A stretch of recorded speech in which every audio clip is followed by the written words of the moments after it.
Thanks for coming to the Seattle Angel and soon to be Mossy Ventures Startup Workshop Series. Um, we do this in order to help make startups a little bit stronger and help investors be a little more effective in their processes, and so that we get more successful startups in the end.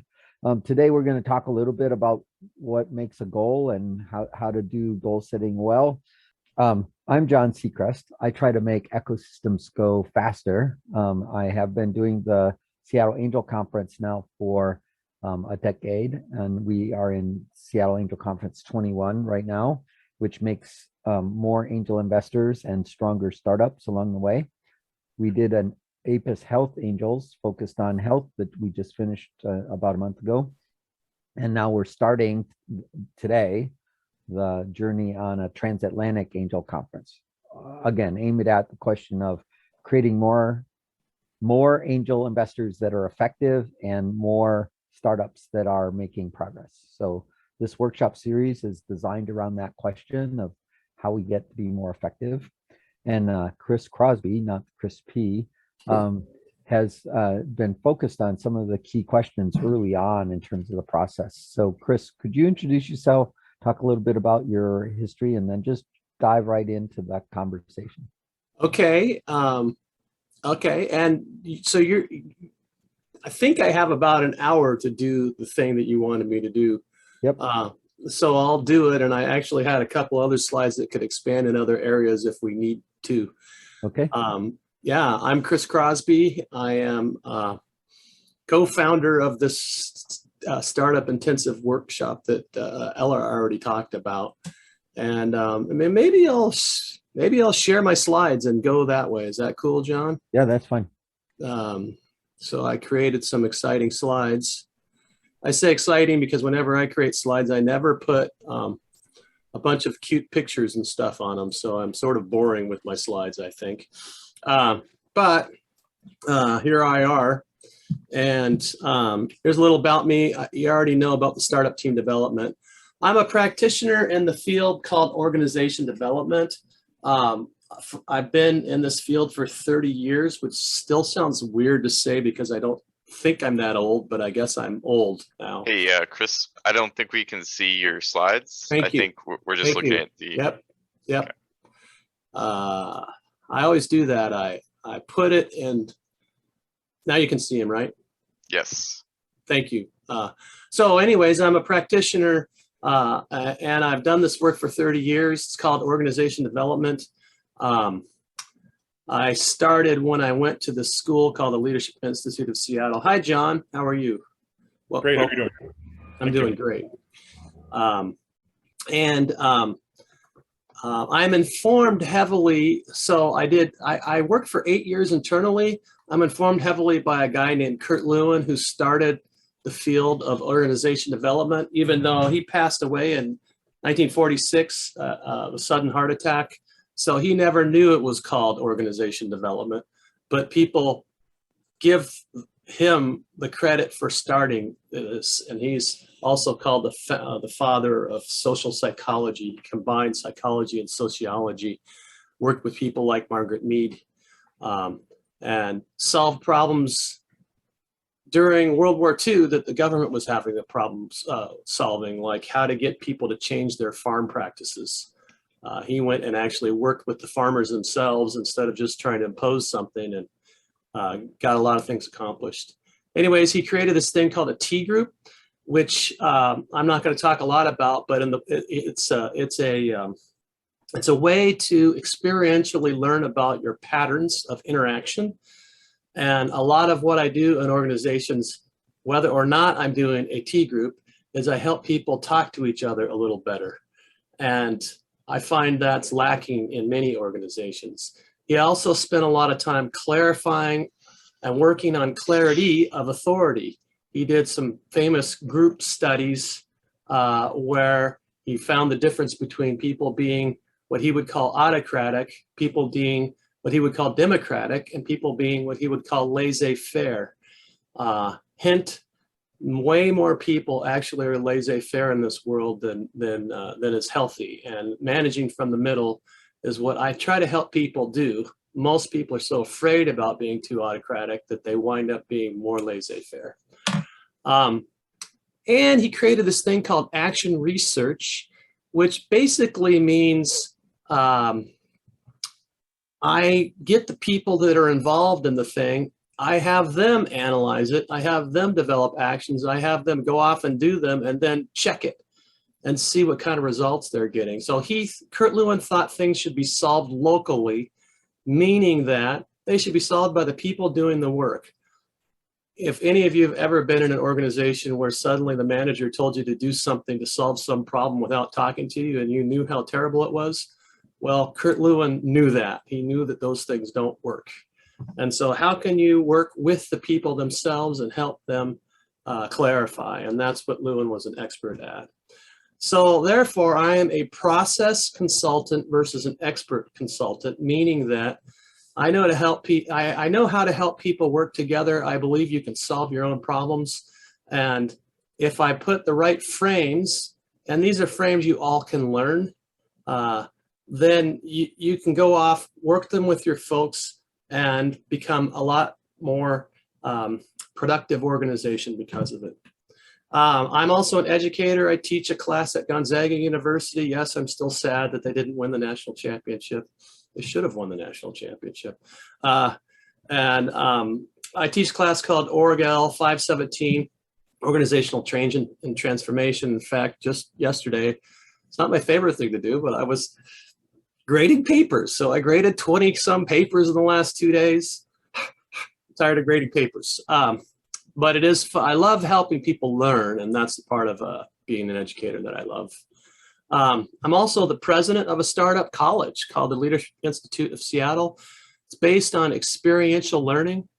As far as I know, it will be the only college in the United States, once it gets started, that won't, in the field of organization development, that won't be umbrellaed under some large university that's imposing some strange standards on it that hurts its ability to function. This will actually, I'll be the president of it and be able to interpret all the local laws myself versus somebody else and telling me what they mean. So I'm excited about that. I'll have a master's in applied behavioral science. Finally, I'm the author of 3 books.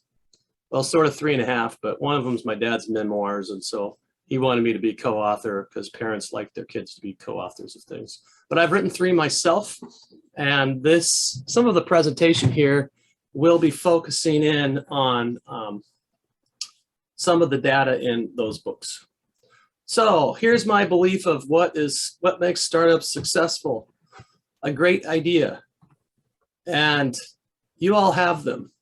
Almost any startup, I've been just amazed as Eller and I have worked with all these different startup companies. There's just so many amazing ideas out there, like, how about we use the existing satellite data and help farmers decide when to plant crops better? How about we use the existing road data and help construction companies figure out where what projects they should be working on versus what they are? And I know John could go on forever about all these ideas, but I'm just amazed at these great ideas. It's so fun. It's fun to hear all the different ideas that people are doing, and help them. Now, to me, there's 2 components of startup success. There's a great idea and a functional, healthy, engaged organization. And that's where I focus. I help people create a more functional, healthy, and engaged organization. I believe if you do that the reason that startups struggle, it's never about the idea. Or rarely, maybe never is too strong of a word, but I would say it's more often because of how the organization is functioning. And there are ways to help people function better.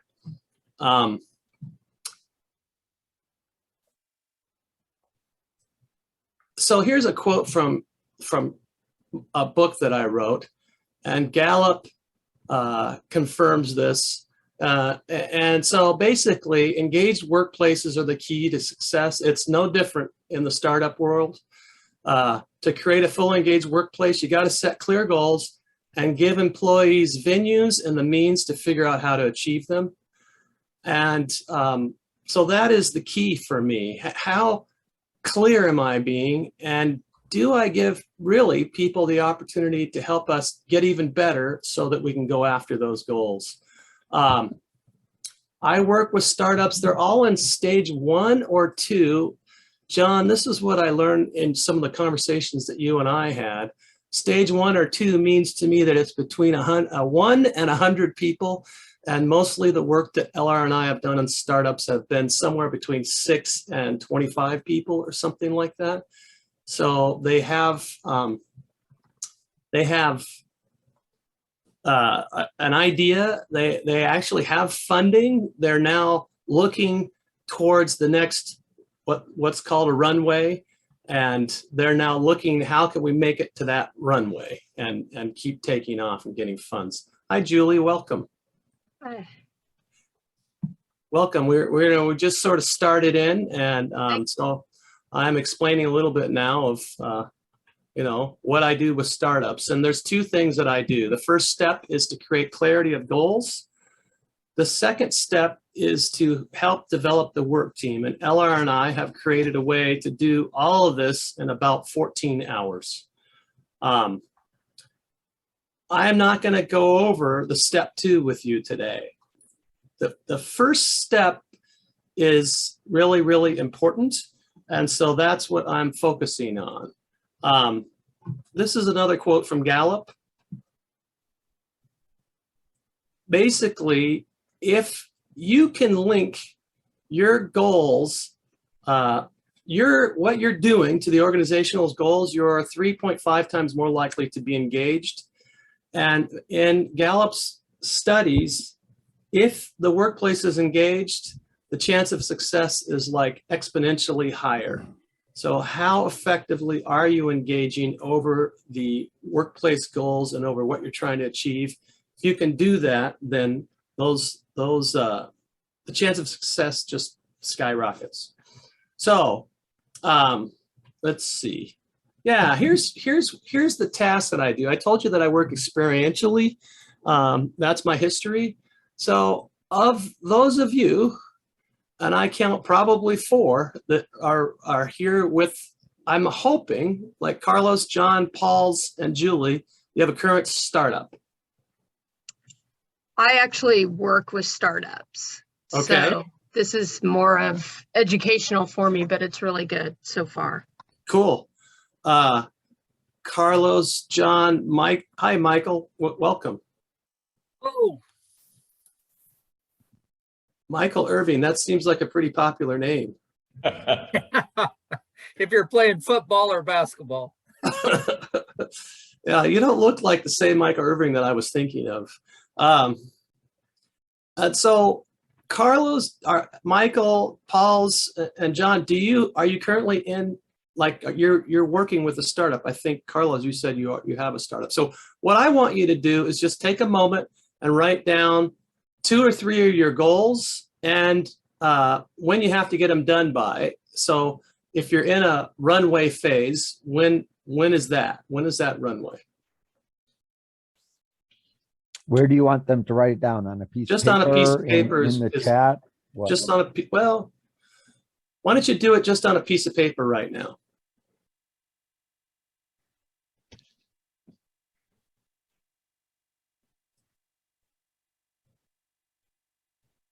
Do we need the password theme? Do. It may or may not be helpful. I wish that Zoom had a little set of buttons along the side that let me put background music and applause and all of that stuff. That'll be Audio adjustments to the stream. So while we're waiting, Julie is working at OTBC, which is the Oregon Technology Business Center in Beaverton. Cool. And they're almost an accelerator, accelerating companies. They're more incubator-like in some ways. But they have several companies that have come through the Seattle Angel Conference and some that have gotten investment even. So that's better than most of the accelerators in the Northwest. Yeah. We are looking at changing our name as well because we're not technology focused. We have consumer product companies. Obviously tech is in everything, but that should be coming out in the next couple months. But John, I'll alert you. It's good news for everybody. So, Good. yeah. So Julie, They just to be part of this, will you write down 1 or 2 goals that your company is working on? Yeah, I am actually doing that right now. Great.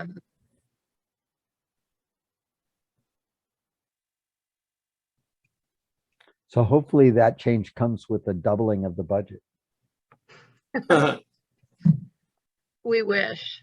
Yeah, you know what happens in the universities in Oregon, right? You get a new title in lieu of pay raise.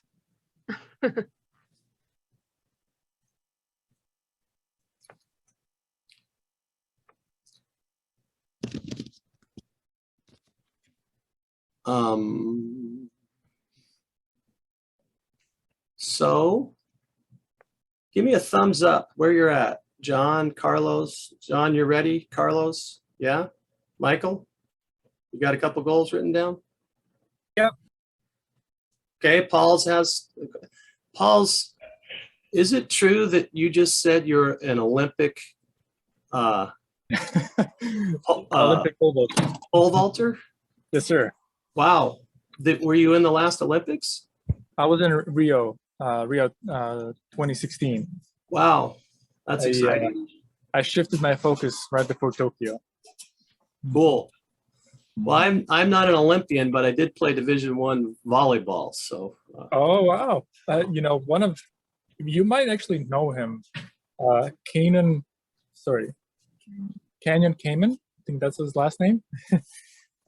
He was a silver medalist, if not mistaken, in World Championships. Oh, who was this year? Beach 2000? volleyball. Beach volleyball. Yeah.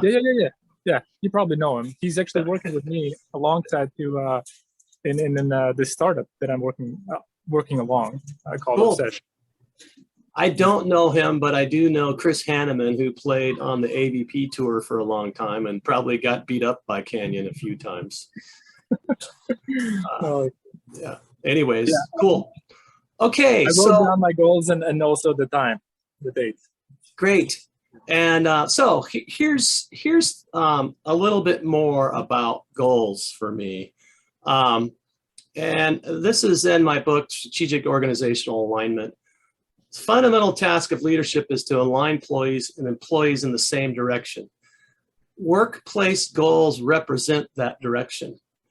However, so many people, I believe, are confused about what a goal is, that it allows a lot of misalignment and unclarity and people doing whatever they want in organizations.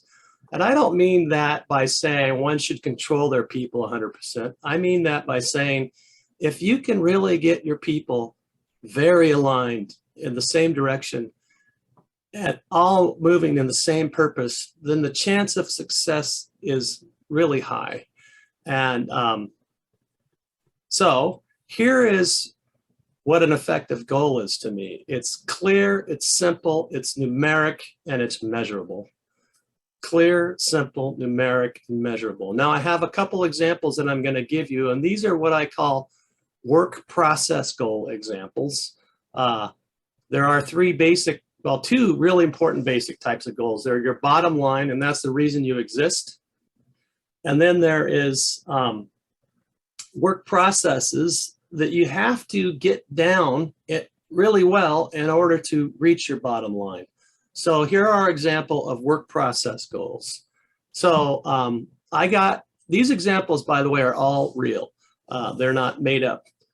I had a customer service person. He became the manager, and he wanted me to work with his organization. I said, great, Gene, send me your goals. So he did. And then I had this conversation, which I've had with a lot of people. Sorry, Gene, you have no goals in your goals. So none of his goals were goals. So what he did have as a goal was create a service standard for customer requests. That was one of his goals. here's an example of what a service standard could be. Reply to customer requests within an hour. And from there, you can turn that into a goal. Reach the customer service request standards within, say, 95% of the time. So if you do that and you track it, and by the way, I don't think you should track everything. In fact, there's a lot of organizations that spend way too much tracking things and not enough time working on the right things. But I do think you should track the important things to track that once you figure them out, you know, you'll hit your goals and you'll hit the right stuff. And if you hit the right stuff, then you'll make it. You'll make it. And that's critically important. So if you track this and only 80% of the time you're reaching it, well, those 20%, you should be able to know, okay, well, why didn't we reach it? And that gives you something to improve. It becomes a lot clearer then. Here's another nonprofit work process goal. This is a group I work for that actually tried to help students that were foster youth graduate at the same rate as non-foster youth. And by the way, it was about, they graduated about 10% less graduation rate. And then these folks went into school districts, targeted school districts, and worked on it. And they were able to achieve their goals by helping those students in a couple different ways. I won't go into everything they did, but here's I'm going to give you this example. Belief: high school students increase their chances of graduation if they complete their homework on time. To me, that seems fairly simple. Yeah, if you complete your homework, you have a better chance of graduating. The action then that they came up with is that if I meet weekly with my students to ensure their homework is completed on time, that's one of the actions. The goal they set was that their students will complete their homework on time by the deadline 90% of the time. You know, up from probably 25% or less. And so that's what they did. Here's another example process goal in a manufacturing plant. I've done a certain amount of work in manufacturing plants. The belief is that if we increase our speed of changing products on the line, then we will reduce waste and increase machine efficiency. Their action was, look, we need to set a new standard for product changeovers. It was taking them, say, an hour and a half or so when they tried to do these product changeovers. So they changed it to 45 minutes. And the goal was to reach that new product changeover 85% of the time. Just based on my definitions of what is and what isn't a goal, raise your hand if at least one of the goals you wrote down wasn't a goal.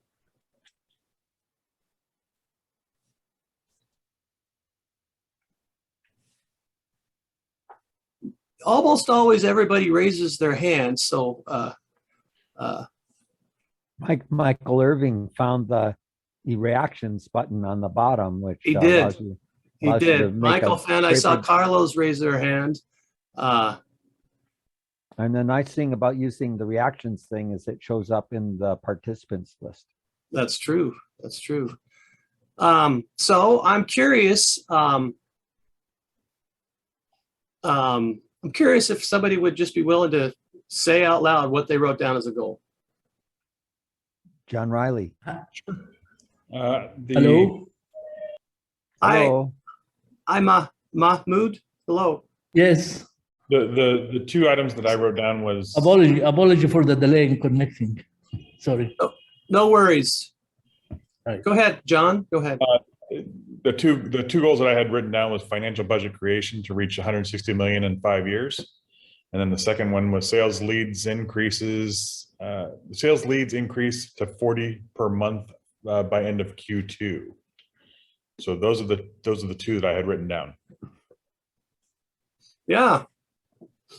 Yeah, those are pretty good. So I think the first one is less of a measurable goal than the second one. The first one is actually a goal to set the goal. It's to set the measurements of financial success. But I mean, to make sure we get there, what we're doing is we're using that to back into what our sales goals need to be able to reach the $160 million in Yep. 5 years. What was it again? Read it to me. It's create a financial budget that allows us to back into or to reach 160 million in 5 years. So It combines two things. One is an action, create a financial budget, and the next one, reach 160 million in 5 years, is a measurable goal. correct.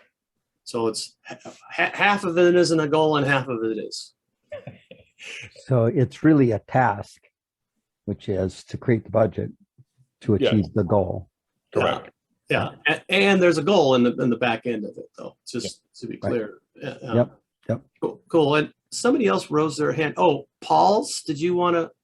Yeah, that was me. But I think you just needed one person to share his goals, right? Well, I mean, we have time. You can share if you'd like. Oh, absolutely. So I don't think mine is as detailed, but yeah, let me know if I need more detail. So number one is get funding for the entire season in 3 months' time. Then number two, to get the right connections. It's a continuous, progress. And the third one is launch the product in a year's time. So in the next year, I would like to be at this time launching the product already. Yeah. So neither of those are goals. Uh-huh. They're actions. Okay. Get funding and launch a product. Mhm. So the goal would be something different, and I mean, obviously you'll know whether you launch a product or not, and it's okay to have. It's important and okay to have projects, and that seems like one that's probably you've got to do that. But then, what are the business goals around it? That's the question that I would have. Okay, and the details. Where would you go? Let's start with the first goal. In that case, get the funding for the entire season. How would you narrow down to a goal there? Well, you need to know the amount of funding that's needed to go after. Yeah, I do know it. Okay, so that's the goal: achieve X amount of funding. And I don't know enough about your startup to help to go deep into it. What we do is we meet with people. Hopefully you guys can hear my audio because I'm getting something saying that I can't. We meet with folks and just talk about what's the business, how many people in it, what's the structure, what's your goals, and then typically that runs into a problem with the goals. Let me share with you an example that I have from our work. We met with a company. What were they doing, LR? What was their business? They were digitalizing part of the construction business. Okay. How to handle the construction site more effectively. How to handle construction site Right. more effectively. And we asked them to share what their goals are. And so, and by the way, this is a company that had been working for, I think 3 or 4 months trying to figure out OKRs. And they were spending hours and hours and hours working on OKRs. And so when they shared their goals, they shared this document. And I don't need to go over all of them, but it was a 3-page document. One, like here's one: keep operational excellence, move to a new office, establish new pricing, recruit extra sales ammo. All of them are tasks. None of them are goals. And so when I talked to Martin, who was great, I said, sorry, Martin, but you don't have any goals yet.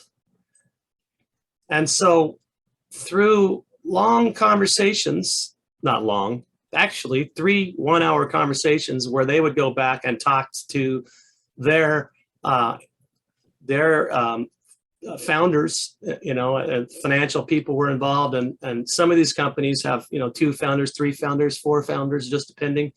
And then they came back and kept working on what is a goal and what isn't. When we did the work team development session with them, then they shared what they were at with their whole group. Now we knew this, so it was, let's see, where is it? All right, hold on, let me find this. There. Can you see that? It's very Not yet. small.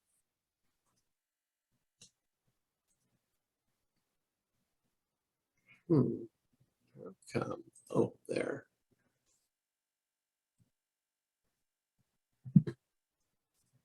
That's still small, but it's a different screen. Does it say goals by 31st of It March? does. Yes.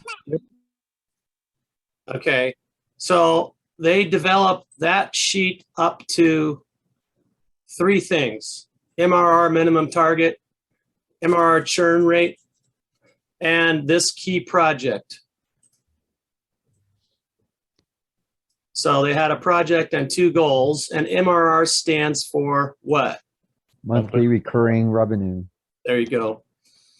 The interesting thing about what I do with goals is, and it's sort of annoying, and my students at Gonzaga all feel annoyed, I think also. It's really easy for me to point out what isn't a goal, but the difficulty is for you to discover what is your goal. Like, what's the bottom line you have to do in order to be successful?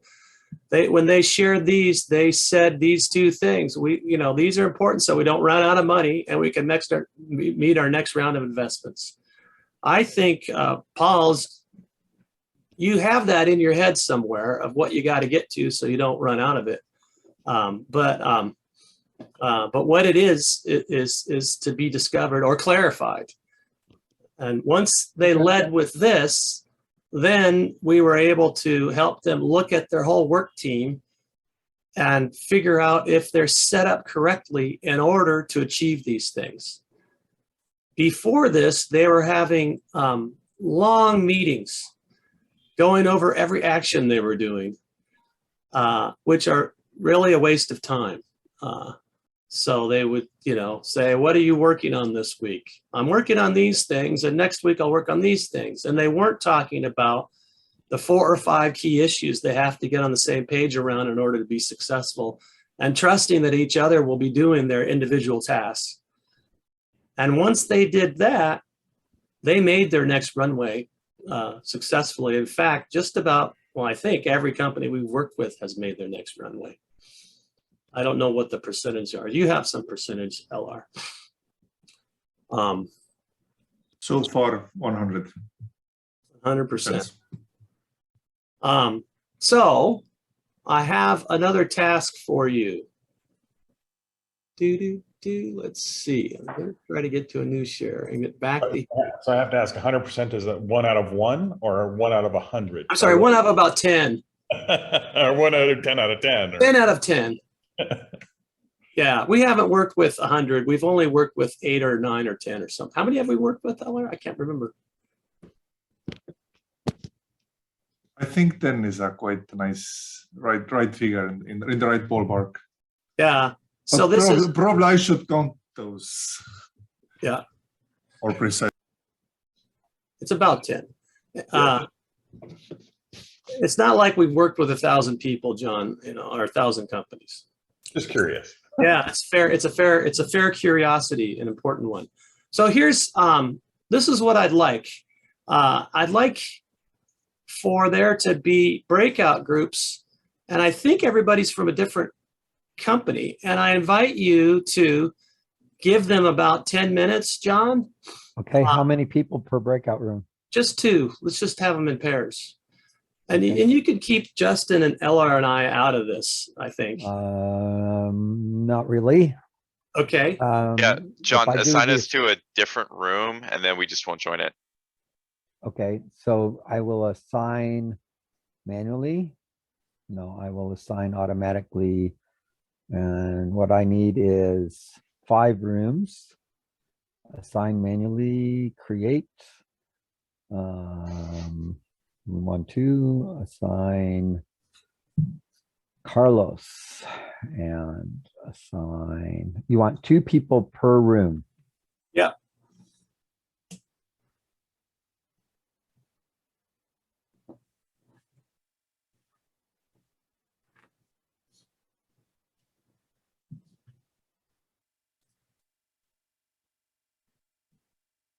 Chris, Elar, Justin, no, Mohammed, and Paul.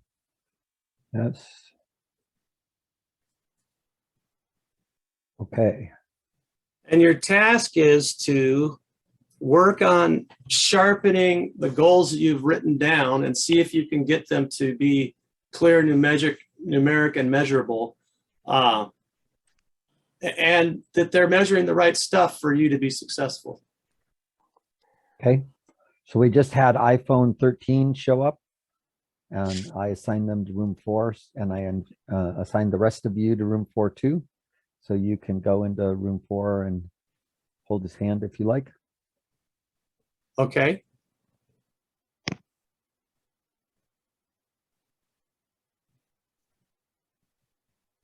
So Justin, Chris, or Elar, one Somebody's of you got to go into room 4. Yeah.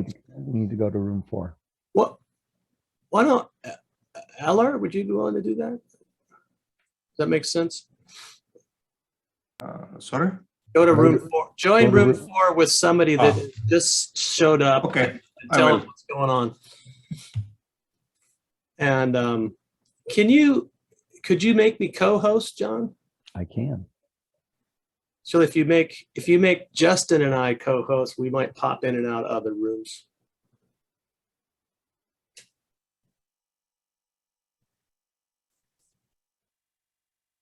There you go. Great. And then maybe also Alar. LR, did you? He or she dropped. Oh, they dropped. Yeah, they came back to the main room as soon as you left Alar, and then I think they just dropped from the call entirely. Okay. Okay, we have co-host ability. I suggest we give people time, though. I mean, they're in their rooms, and So I should call them back at 1 o'clock. yeah. What time is it now? It's- Okay, yeah, that'd be good. So in about 3 minutes, I'll go into one of the rooms and see how they're doing, Okay. and Cool. and help work it a little bit. Yeah. Sorry if we got too salesy, John. No, you didn't. You're Okay. doing fine. Okay. Although I encourage you to get a background for your company so that you build coherence in your branding. Yeah. Spoken from a true startup knowledge person. Yeah. So where are you at, Elar? Are you at home or are you in a co-working office? I'm in my office Mhm. And where's your office?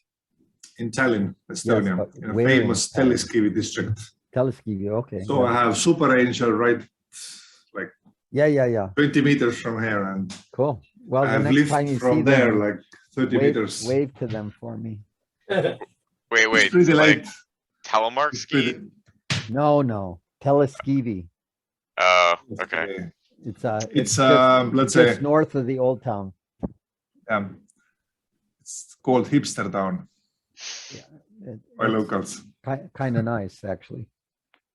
I know it That, is very that nice. new market that's between Old Town and Teleskivi is particularly intriguing. Yeah, it is as cool as in Seattle. We don't have that much fish though. Yeah, well, I would argue that Pike Street Market has room for improvement. Nonetheless, there is opportunity in Seattle as well. Yeah, I mean, that's what happens to tourist attractions, right? They sort of just ride on the coattails of success Yeah, from 30 years ago. of innovation in their process, they get bogged down in logistics and aren't able to improve, right?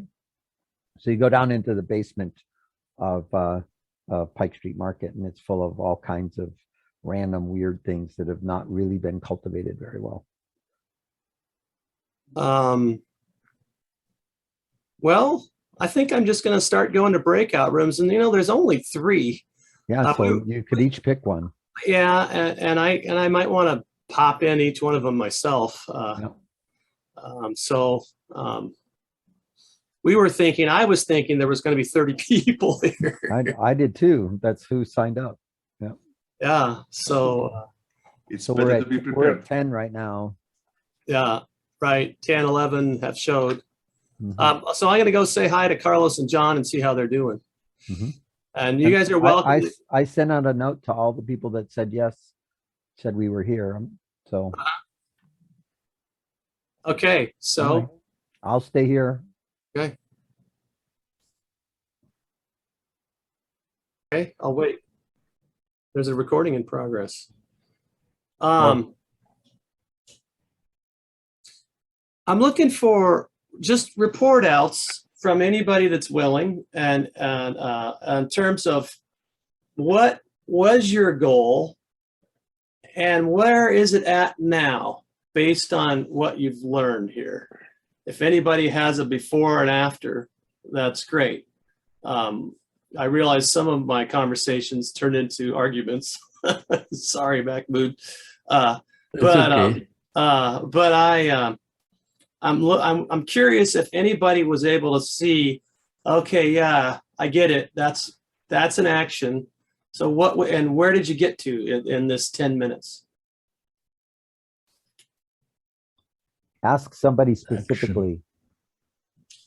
Yeah. Okay. How about Michael Irving? Right. Well, I rearranged my goals. I look at it as the way I learned in athletics. I look at it as long-term and short-term goals. So what I thought was my number one was expanding to meet demand for my product. But I think finding co-founders in a team is so that I can expand and meet demand might be better on the thing. I want you to be gentle with me. And thank you for going. Right, yeah. And I want to also point out that both of those are not goals. They're actions. What is your product? Oysters right now, currently. Oysters? Oysters, seaweed, and cockles, but oysters right now. That sounds good. I haven't had any oysters for a little while. Most of us don't know what oysters versus cockles are. That's true. Yeah.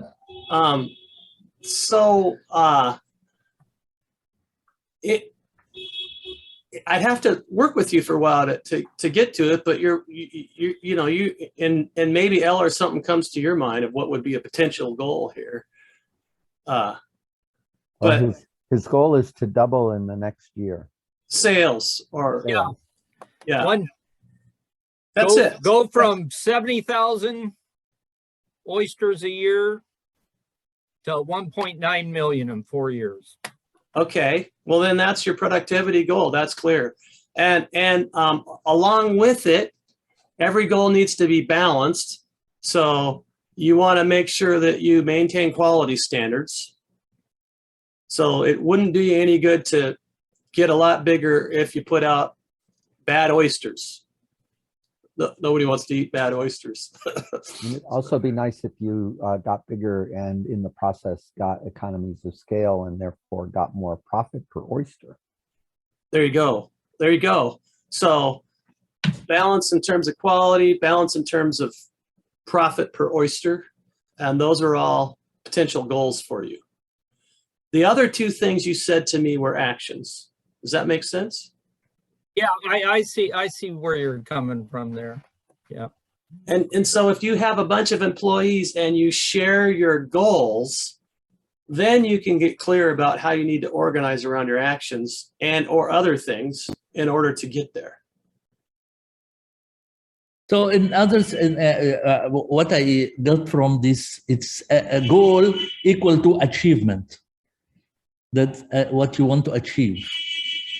This is because if you want, your goal is to increase the sales, this is what you want to achieve. So the goal is equal to achievement that you are targeting. It can't be completely because tasks are achievements too. Yeah. John's on it. The goal may be a concept. The goal may be a concept, not a measurable a measurable achievement. No, it has to be. That's to increase the sales. This is a goal. That's How much? This is No, this no, is a that- steps that's- that you will take. That's specifically the opposite of what Chris is trying to say. Yeah. yeah. So what I said, if it's something that can be accomplished in a day, it's probably not a task. It's probably not a goal. It's more of a task. Yes. right? Yes. Yes. And so goals inherently have to have some kind of time frame on them. Right. And so I've been waiting for you to tell me X by Y, right? So there's something Okay. that's gonna happen by some specific date. That's how we frame our tasks. And a goal might be something that is a combination of a set of tasks that is a overall economic driver for the entity, right? Yeah. Some significant top 3 things that align everybody in the organization to achieve that thing. And Okay. if you don't achieve it by a certain date, then in the startup community, you won't get investors to give you money. And you will die as an entity, yes. That's right. And typically there's just 2 or 3 things that you have to be laser focused on, or you won't make it. And so if you get confused between what a goal is and what a task is and what an action is, you might get, because you're running 1,000 speed an hour and you need to because you're a startup. So if you're confused by it, then you might get lost in places that you don't need to be lost. So being busy and being profitable are 2 different behaviors. And perhaps we would pick one over the other. Thank you, Michael, for going first. I appreciate it. And you're a great athlete. Just kidding. What others, who else would be willing to share from where to where? And I don't know how much time we have, John, so help me with that. We have another 45 minutes. We got plenty of time. Okay. Good. So Julie or Carlos or? I think Mamu wants to say something. yes, I have the background of computer science. We have something called system analysis and design. And in this system analysis and design, we have goals, and the goals is broken into objectives, and the objective is broken into tasks. And of course, you have time to finish your system. It's not loose. So, but most of the computer science folks are particularly bad about defining exactly what the goals are. They have very fuzzy, abstracty things that are not measurable.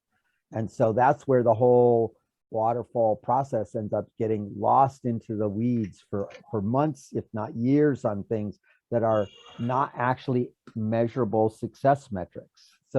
So the fundamental problem with that process is that it is so process oriented around things that are not drivers for the entity.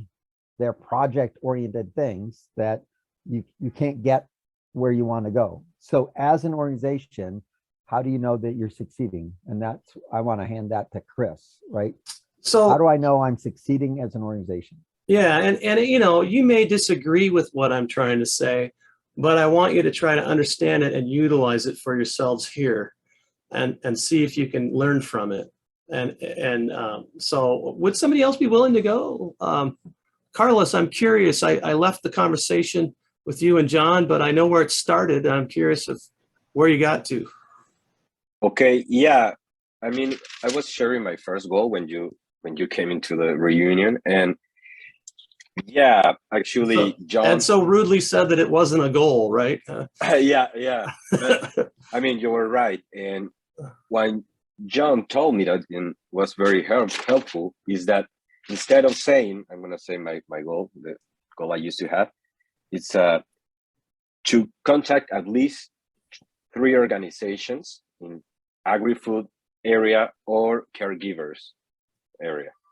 And that's what you told me, it's just an action, you know? And well, talking with John, he told me like, okay, why don't you make it like, you have to put it into a period of time, you know? And to contact organization is like, why don't you make it like to have clients or customers, you know? and I change it into have 2 customers by the end of the year. You know, So and one of the you're triggering all of my startup open coffee genes here. One of the things that I would press back on at that is most people that are doing startups do not create enough volume in their sales funnel for them to succeed. And so a good salesperson who's doing the phone calling is doing somewhere between 50 and 100 contacts at the front of the sales funnel. And at the end of the sales funnel, they're designing the end of the sales funnel so that their revenues are meeting some specific objective for the business, like I'm profitable, right? So how many do I have to be profitable so that all of my engine is getting paid for, and then work back up the sales funnel to the how many do I have to be stuffing in the front of the thing a day or a week so that that's achievable within my runway, right? And so the words that you were using were outside of the context so far that it wouldn't succeed as a goal, right? The goal of the organization is to be generating enough customers to be cash flow positive. Yeah. So instead of saying contact 2 customers by X date, it really should be a revenue number. What do you got to get to in order to succeed? And that'll dictate whether or not you need X amount of customers. So it was sort of back into what John was saying there. I have a question that may clarify things. Can we match? What is the difference between a project and a goal? They are the same project and the goal? No, they're not the same. Because we're talking about because if you have a project, it's a entity. concept, and the goal is a about concept. The context of an entity. We're in a startup. The entity is focused on a thing, not where The project is focused on a thing also. No, but the project is like also less focusing than on a thing. 25% of the entity. The entity has finances. The entity has salespeople. The entity So this has is work designers. packages. They classify the project into work packages, which is financial work package, development work package, So and you're- this kind you're of moving work down to packages. the leaves of the organization. Move Chris. back up to the center of the organization so that the center of the organization is achieving success. The projects should support the goals of the organization. That's right. Or don't do them. But they're not the goals. They're a project. And so Maybe many projects to achieve the goal, many projects. well, Yes. yeah, perhaps. But a lot of companies, since they're not clear of their goals, they have too many projects going on because they think, well, let's just go off and do all these different things and it'll hit our goals. And they don't have a way of aligning it. So Mahmoud, okay. you're not quite there yet. I want to ask something. Is it That's related to me. okay? I have a product. I've finished the product. And I want to benefit the humanity or the patients with this product. What will be my goal? What will be my goal? The choice of words you just used triggers my startup soapbox about not doing product, but doing customer development first. And so I would argue that your goal should be to get 100 people and their contacts for that 100 people that are willing to buy the product in the next 3 months. Okay. So I already know those customers. Mahmoud, It's big organizations. Mahmoud. Yes, Mahmoud, yes. What John just said is actually also an action. I go out and get 100 people. All right. And so the goal has got to be some sort of sales goal. It's or something like that. And it's hard to get to, but I need to get I need to finalize my product certification and to be acceptable by the buyers. well, that's an important task for you to do, and it's not the overall goal though. So what would be the goal then? Well, I think this is going to take longer than this conversation. That's my fear, Mahmoud. Why did you start the business? Did you start the business to be give away money or to make money to make a great product? What was your purpose for starting the business? It's to I want to benefit. I want to serve. I want to serve humanity. That we are in problems, for example, for some disease, and this is it's one of the Sustainable Development Goals. The Sustainable Development Goals, they are called sustainable. TB is one of the Sustainable Development Goals. It is a goal. So how many people do you want to serve in the next 5 years? In the next 5 years? Yeah. So an SDG 100 by million. definition is a worldwide problem. A Exactly. worldwide problem has scale. The reason we do startups is because startups have scale. So the only way we're going to solve the SDG problems is by doing startups that create scale. Okay, so now you've decided you're going to solve one of the SDGs. How many people are you doing in the next 5 years? How many million? 100 million. 100 million. So then your goal is to have 100 million people that are served profitably by the end of 5 years. That's a goal. Yes. Is that correct? Okay. Very good. And I would suggest that there's some actual measures other than just serving 100 people that you're going after. I tried to sneak profitable in there. Yeah. Of course, Yeah. If you, of course, you will be profitable. But it's hold on to your angst, Mahmoud. Hold on to your angst for a while. And would somebody else be willing to go? Maybe Julie or Paul's? I'm sure that John Riley has a great big pile of stuff back there and he's just being quiet. Uh-huh. I was inviting, well, there's, go ahead. Yeah, sure. Yeah, it does kind of bring a little bit of like confusion for me. Yeah, is it really about, you said already, it depends on the business. Yeah. But it does seem like it's more of like the sales part of like the goals. That's what it seems for me. Well, revenue, costs, quality, safety, you know, are sort of basic columns of goals. And you have to figure out what are the bottom lines for your business based on the thing you're doing. And certainly revenue is about sales for organizations.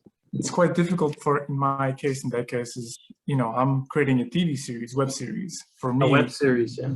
It's very difficult for me to have any revenue right now because there's a project. That's not true. That's not true. Okay. Why not? Well, this goes back to the customer development story, right? Being a fanatic of lean startup, you do not have to sell the perfect product that you have in mind in order to generate customer engagement and revenue. And so at the beginning, you have to go from 0 to 1, not from 0 to 100 million, right? And so you're going to set the target, whatever the target is. That's what Chris is talking about in terms of this thing. What's the target about where this thing goes? Well, probably from a startup point of view, the first goal is survivability, right? So what makes survivability? I'm making cash flow positive, right? And so how do I get the cash flow positive? You do the math on that and then find out what projects you can do that get you to that number in some level. The issue Right? So if I have one person and that one person needs 5K a month to survive, then my goal is generate 5K in profit every month so that I'm getting paid. Okay. The issue that I see here is I don't have a existing product right now. Yeah. So product is being built as we speak. So then I can only, my answer is that you should for the goals, let go of your product and solve the business question first. John has a lot of opinions. Good startup triggers. And most of the businesses that we're talking with are building a product or have just built a product. They're sort of in the same boat you're in, Paul's. So the trick is, all right, how do I make some clarity around our direction? Of course, you have to keep building your product, of course you have to finish that out. And you know, who's your audience and what's your goals and reaching, what is your business objectives so that you're successful. And we do have the audience. We do have like the specific individuals that we're reaching out. We have that, but it's separate kind of like that I'm doing right now. Yeah, and LR, go ahead. You're I know you're cooking on something. Okay. I'm hearing here that when I'm listening to you, that there are like the goals, they're so widespread things in not only management, but everywhere. So it has a lot of ways of approaching them. So sometimes it's easy to think of, instead of goals, to use the word, what do you want? So I'm hearing you, Paul, saying that, hey, I'm doing the videos and stuff, that I don't see that you want to do videos. You think that if I do videos, then something good will happen. I will get something that is really important to me. So maybe if you remove the word goal and think that, okay, what do I want to happen? Like Mahmoud, you said that, hey, I want to kind of save 100 million people in 5 years, something like it. So maybe this will make a little bit easier, because otherwise there are so many concepts about goals that probably I also myself get confused. So we speak with Chris and I get clarity in myself. So it's, I like that. But think about wants. What do I want to happen? What's the impact? If you did these things, there's an impact in the universe. Exactly. And that is your goal. Your goal is the impact. Your goal isn't the thing. And maybe that sometimes they are perfectly aligned, but sometimes they're not. Yeah, I like the impact to it. Yeah. So what do you want? And think of it. But yeah. And think of it this way, that the problem with every single organization and also every single startup is that it consists of brilliant individuals who know the business, who know what's happening in there. So it means that it's very easy to come up with actions, because my gut feelings or my back of my head, there are so many good ideas. I wake up, oh, I have 5 new ideas, because I know by gut that this task that I'm doing, this is the right one. This will lead to something good. But instead of focusing on writing down those tasks, ask them, okay, what do I gut feeling or what the back of my head is trying to tell me? So if I do this task, what do I get then? And to ask this question maybe several times, that, that's why I think that I should be making videos, because I believe, I know from my specialist mind that if I do the videos, then something good will happen, or maybe something good will happen in next step. So, and then start with that, okay, this is what I want.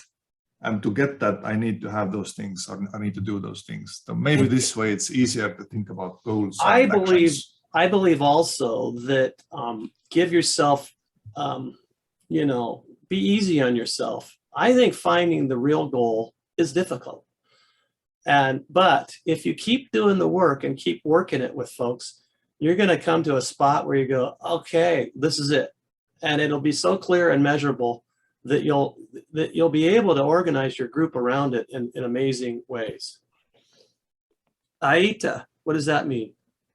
Hi. Hi? Thank you.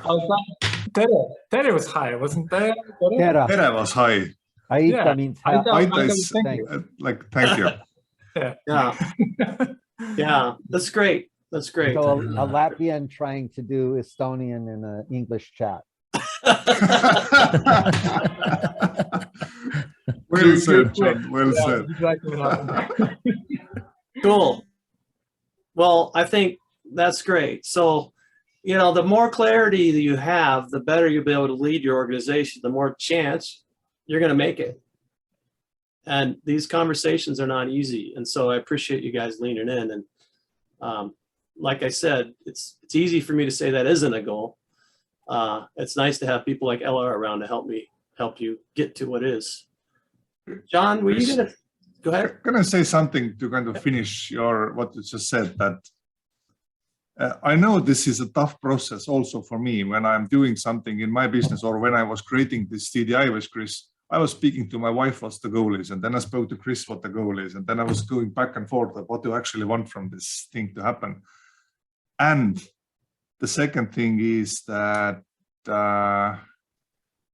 we have never, if you think about how many meetings it has taken us to get to the goals with organization, like me and Chris and the CEO, like very focused interviews, 1 hour each.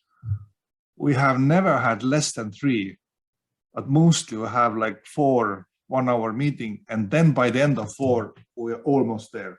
So you can imagine that me and Chris, we're pressing the CEO to, hey, what's the goal is and what's the not that challenging about, no, this is a task, or let's figure out why you are thinking that this is the right way to go. So it's actually, it means that there is a meeting, 1 hour, then the guy thinks for a week. Then we meet again, he has some new ideas what the goal actually is. We have never done this with less than 3. The guy who got with 3, he had listened to some videos that we did with the companies that went to the process. He was reading Chris's book, and so he was really well prepared. With this guy who got with 3 meetings.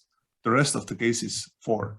So this is a difficult process because it's emotional process, meaning that it's true. You have to say no to a lot of things that I think that would be wise to do, but I don't have time to do it all. I need to know this is the goal, and those are the crucial tasks that I need to do it, and the rest of it off the table. Otherwise, I will be crushed by those actions. I'm not getting anywhere. Yeah, sorry, and that's it from myself. Paul. Nice job, LR. Though I mean, it's this follow-up question to that. That was really good that you just said. I've been so many meetings talking about the issue and things, and like literally, it's been like so many of them to look at the actually what's this next move to do.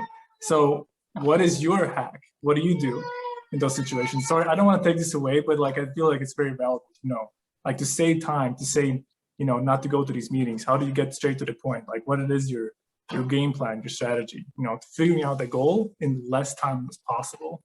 And going at it. I'm not sure who you're asking, but that was the LR, because you said there's at least LR. You're answering Paul's better than me. Let me just say one thing, and then LR can take it from there. Yeah.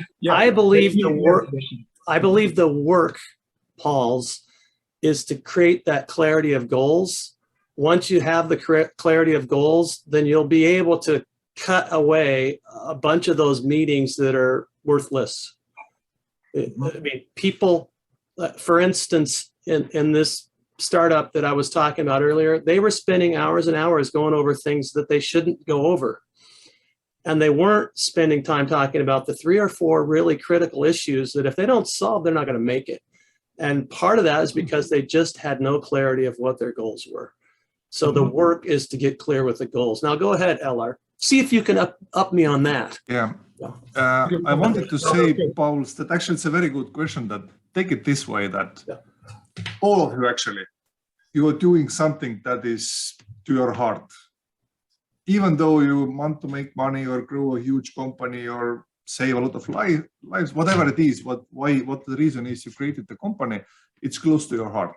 That's something that you want to do, that you have emotionally like vested in. And the more you're emotionally vested in, the more difficult it is to see clearly what the focus should be, what do you actually want. Actually, what do I want is the most difficult question in the world. If somebody asks you, hey, how do you feel? It may be difficult. Okay, I'm anxious at the moment, so whatever it is, but what do I want? It's a very, very difficult question because you are vested emotionally into this business you're building, but I am not, and Chris is not.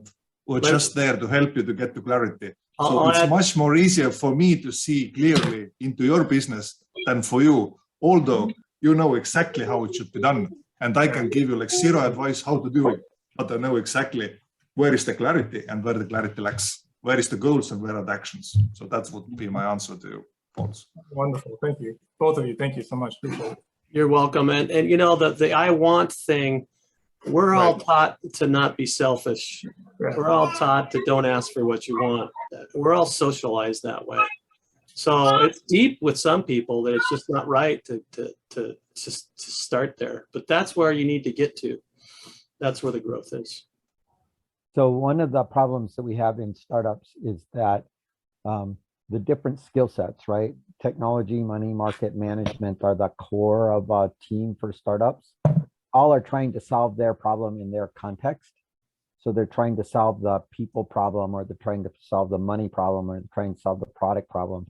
And then they optimize what I want is features on my product, not I want my customers to be buying my product and be happy.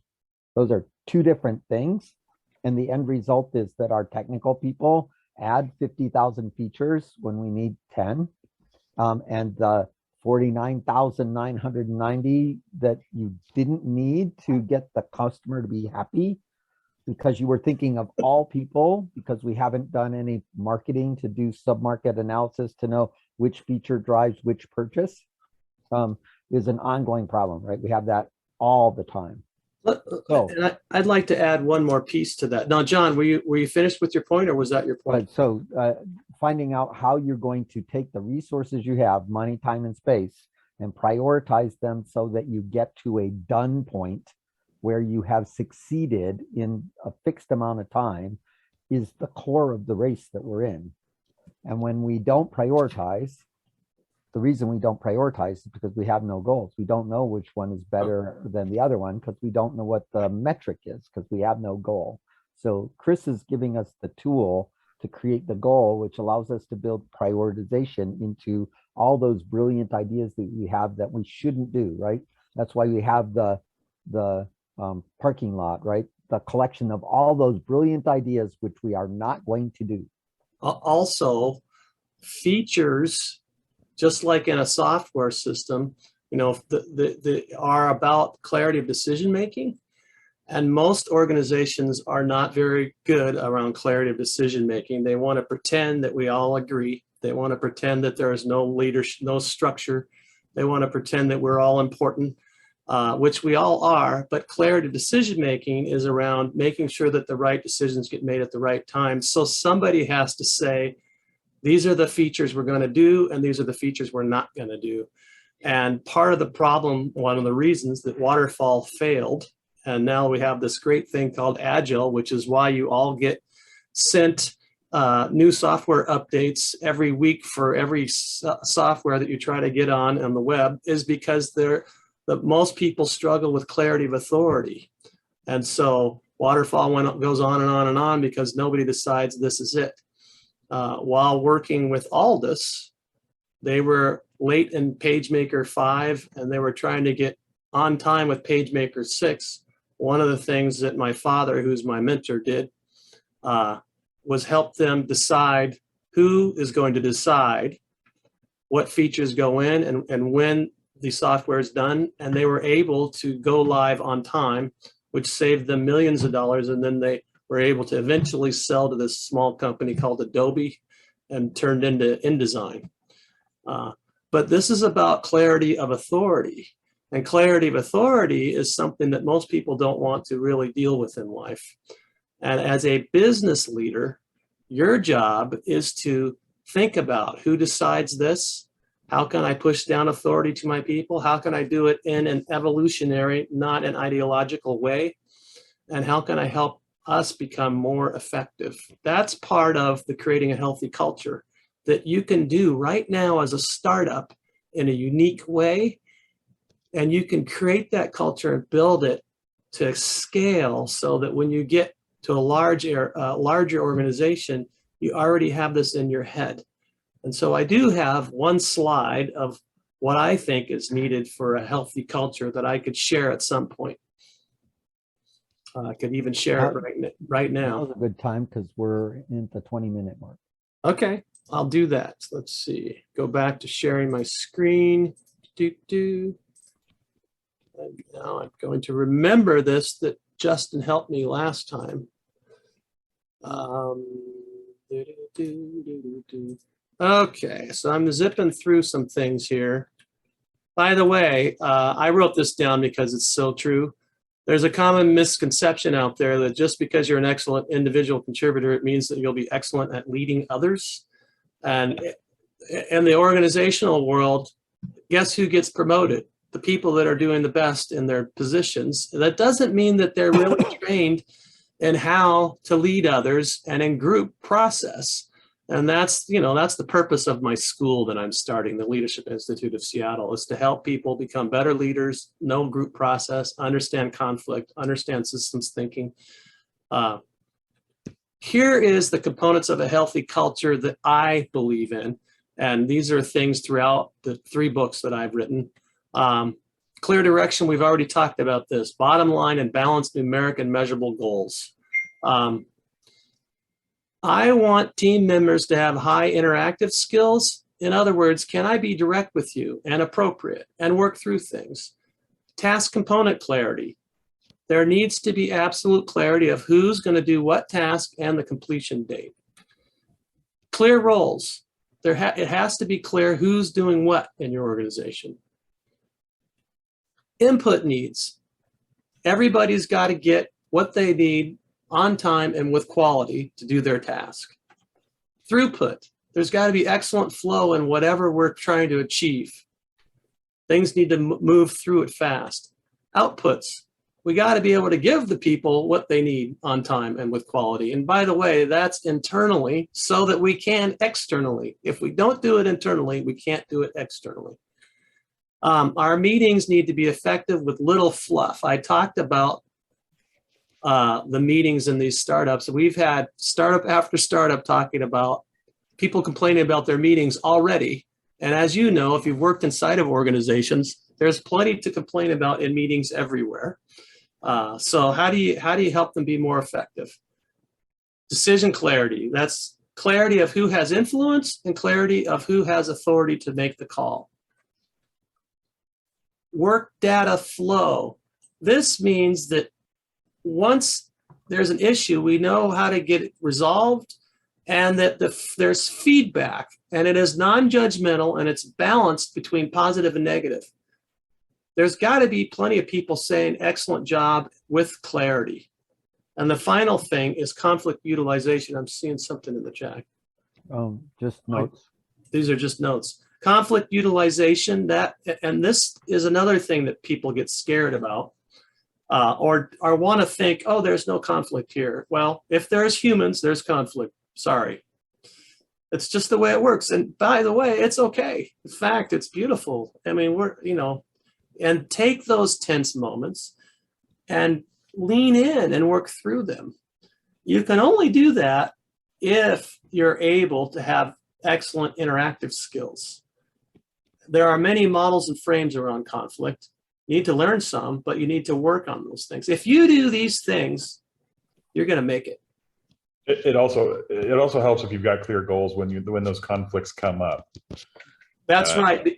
There must be clear goals. And most, by the way, I love what you just said, John, because most conflict is a result of lack of clarity of goals and lack of clarity of priorities.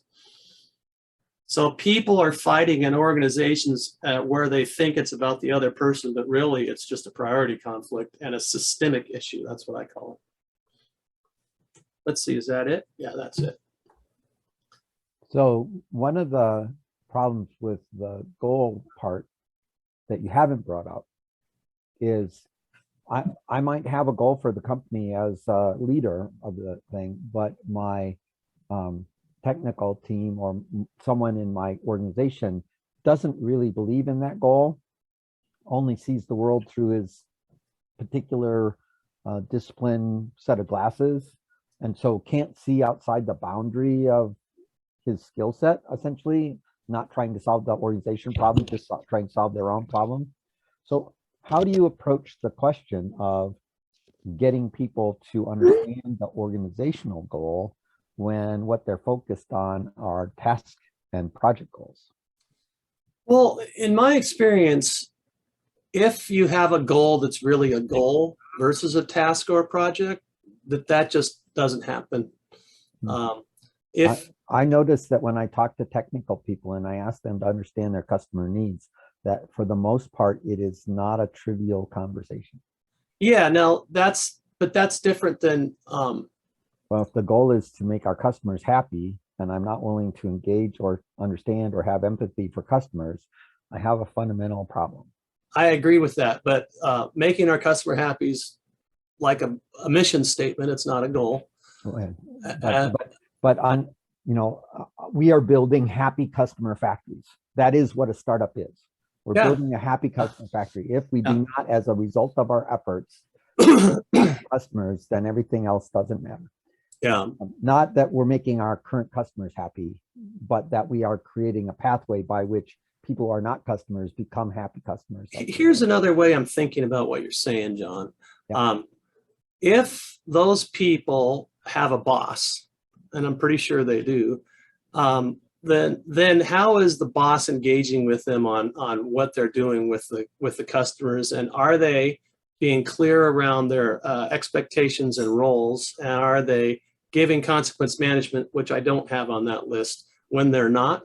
Yeah, so that was the thing I was looking for, was the career conversations that come out of consequence management.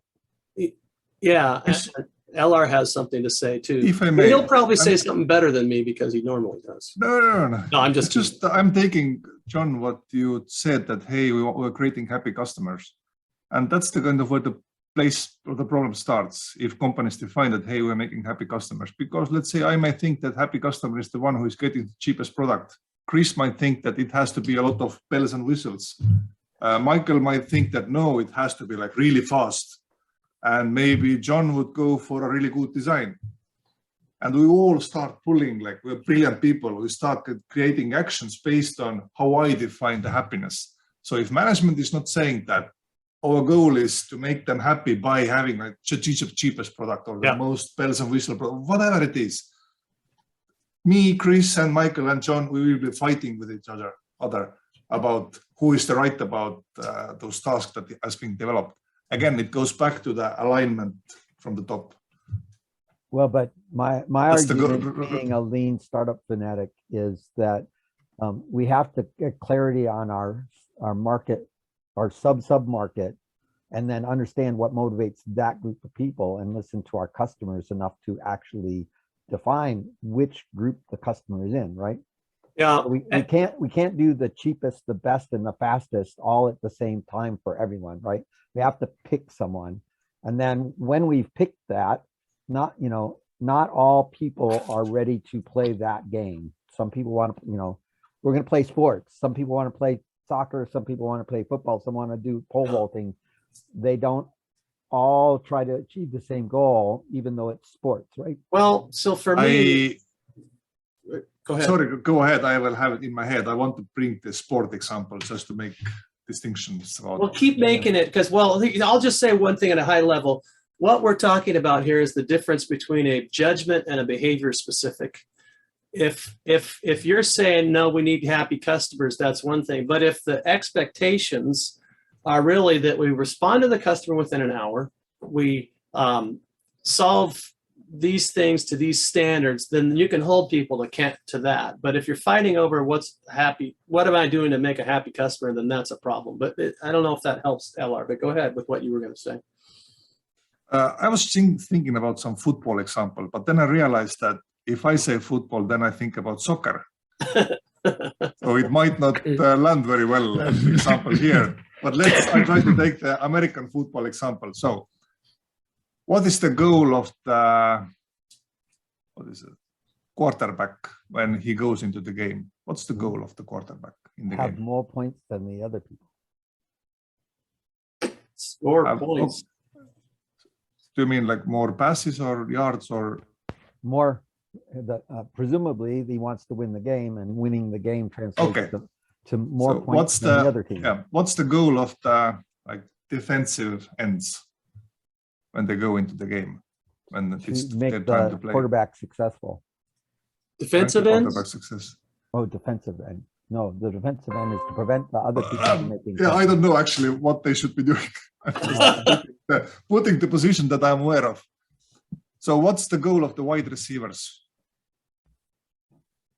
And now you've exhausted my sports knowledge. Sorry. So the point is that it's easy to think that, hey, the role of the quarterback is to give good passes or throw X amount of yards, or the goal of the wide receivers is to, I don't know, make touchdowns or something like it. But actually, if you look at the big picture, every single guy in the field, including the trainers and the guys who bring the water, they want to win. And that's the goal. And everybody has their task in it, but they actually all go into the field to win.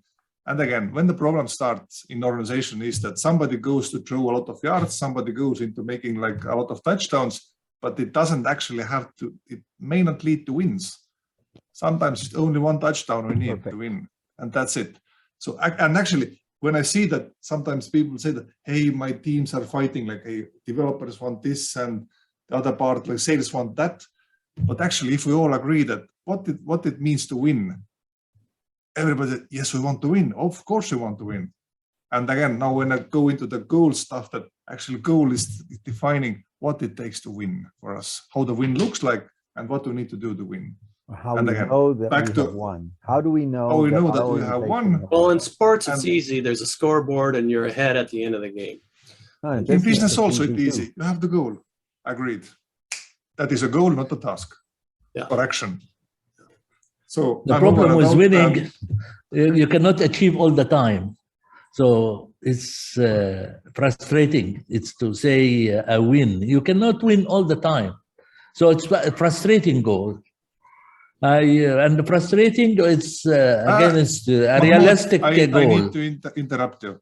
We go into the field to win, but the expectation is not to win 100% of the time. Never.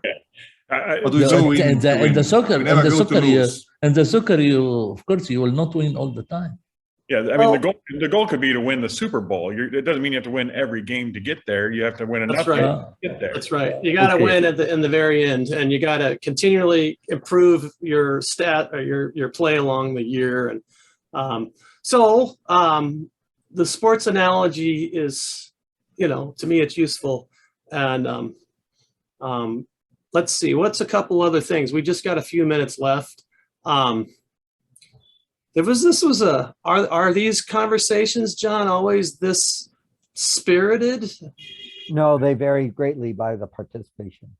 Okay. You never know. Well, I appreciate the spirit of you all, and we lost one person along the way. Julie, I think, dropped out.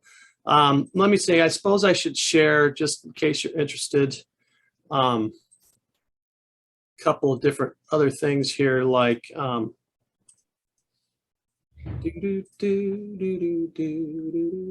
here are my books. So if people want to continue the study of the question of a goal, they could buy your book, and your book is on Amazon, right? That's true. All these books are on Amazon. And here's contact information. That's my email. That's the website that LR and I are around our startup work.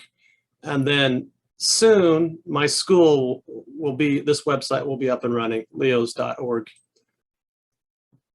Those are the three things. And then if anybody sends me an email to this email, I will send them my chapter. I have a 30-page chapter on goals from strategic organizational alignment. This book is. You have to post the email address again so we can put it in the chat. I will. And this book is what I use as a textbook for Gonzaga's org change leadership. And they're writing papers where they have to write out a numeric measurable goal. And by the way, yesterday when I wrote when I graded the papers, about half of them, I had to tell them they didn't have a goal. So even though we've gone over this for a long time. And these two books are around interventions that I do in organizations. It's what I do as a consultant. I wrote it up. I write an agenda, and I tell you how I do it. And let me see in my chat, I will put videos. Let me go back to this page here so I get it right.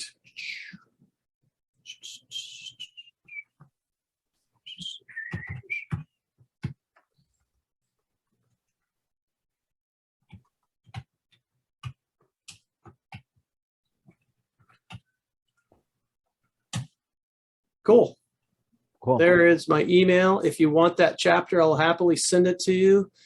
And yeah, any thoughts, any comments, any, I would urge you to do a survey in the startup weekend sort of way.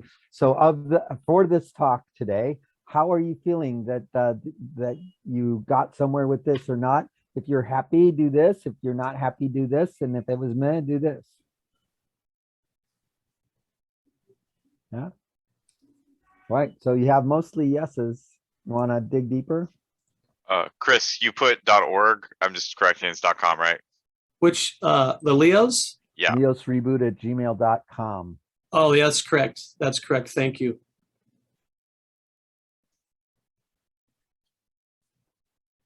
Justin's right. Thank you, Justin. Yep. I don't want anyone like copy pasting, sending the email and then never hearing back. Yeah. Mhm. Which is, So well, there's other ways to find me. Go ahead, John. we take all of these workshops and we edit a little bit out, like the introductions we take out, and then we post them into our YouTube channel. And so our YouTube channel, this will end up on our YouTube channel probably in a week. If you want to look at some of our other ones, they're all there. Please subscribe.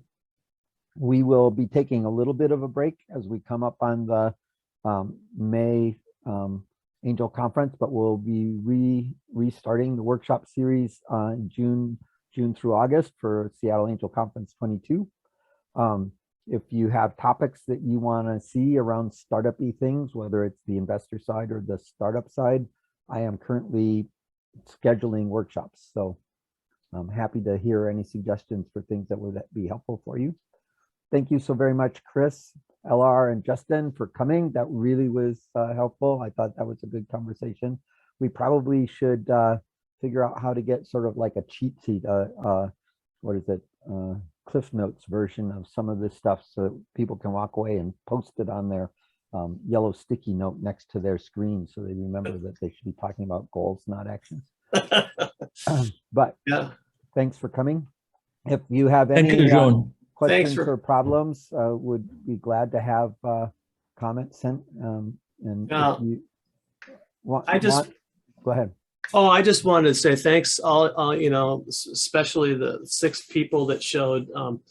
I really liked. I thought you dug into some serious stuff and were open around things, and it led to some pretty rich conversations. So, and illustrated, you know, what I've been trying to say. This isn't easy stuff. This is hard, but if you do it, it can be, you know, very, very rewarding. In fact, that's my experience. Once people get clear about this stuff, it just helps. It's like, everything opens up. And so. Yeah, wonderful. Thank you. I see John Riley put his LinkedIn into the chat. That's a great way to be found. If you go down to the bottom, there's 3 little dots. And if you click on the 3 little dots, you can save the chat. And that can be a useful way to remember some of this stuff. That's why I was putting stuff into the middle. I already have somebody sending me a note about oysters. There you go. Somebody needs oysters. Uh, Yeah.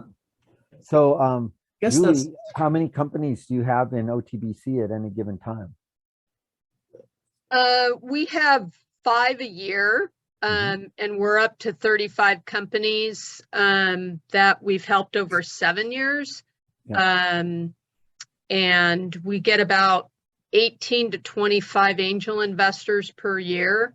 We're always recruiting. So the companies this year got $25,000 each. And they were awarded that at the end of 2021. So they're the cohort for 2022. And we have 2 food companies, 2 platform companies, and IT company. And they're all really good. And then we meet monthly. And in terms of setting goals, we've asked them to send us a quarterly update, and then also a financial P&L statement every quarter. And that's just, you know, to keep everybody in tabs. I mean, as we all know, some entrepreneurs make it, some don't. But, you know, if you're asked every month to write down what you did, and goals that you accomplished or goals that you didn't, it's helpful when you have to put together a quarterly report. And anytime people are looking for additional funding, like from maybe some of the larger seed rounds or venture funding, they're going to ask for those things. So it's a good way to start out. And these are goals. You had a goal for first quarter, second quarter, third quarter, fourth quarter. So this was helpful. Thanks, Chris, and John too. Yeah. Thank you. My quarterly reports are full of actions and missed actions, but not particularly goals. So I think there's room for clarity on the part of startups. So again, thank you everyone for coming. I have to go to my next meeting now. This will end up on the YouTube channel. I hope to see you at our next meeting. Thanks so much. Thank you, John. Thank you, Chris. Everyone. Thanks, everybody. Thank you. Thank you, everyone. Thank you. Bye.